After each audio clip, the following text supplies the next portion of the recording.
gabi mga pare ko yan.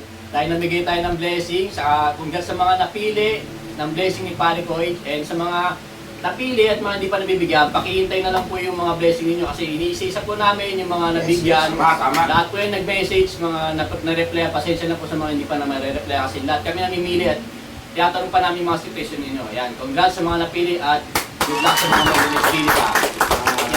Thank you nga pala sa mga nag-message, nag-comment, nag-share ng aming videos. Thank you. And nagpapasalamat kami sa nagbigay ng sponsor para magkaroon kayo at mabigyan namin kayo. Tama. Yes. Thank you. At huwag po kayo magsawang sumuporta sa blessing ni Pare Koy para po marami po kami matulungan katulad ng Yes.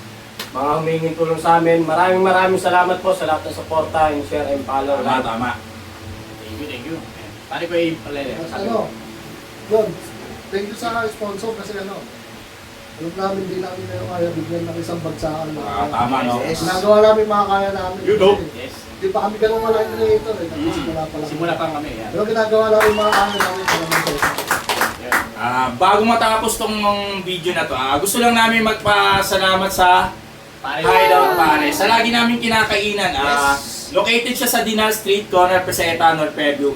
Kumain ka dyan kasi sulit yung Hideout Pare. Yes, solid. Napakasulit. Sabaw pa lang, Napakasulit, kulang sabaw na. pa lang. Dayuin niyo na po. Kulang na. dayuin niyo na. So, bago matapos tong video na to, Erwin, Maraming salamat ulit sa mga sumuporta sa mga pares ni sa Paris Hideout tsaka sa blessing ni Pare Koy. At patuloy niyo lang kami suportahan. Dahil nagsimula pa lang kami, ayan, sana mabigyan pa yung mga hindi pa nabibigyan. Malay nyo, kayo na ang susunod na Yes. mabigyan ng blessing ni Pare kaya huwag Koy. kayong magsasawa. Please like and share ng video namin. Thank Thank you. Thank you.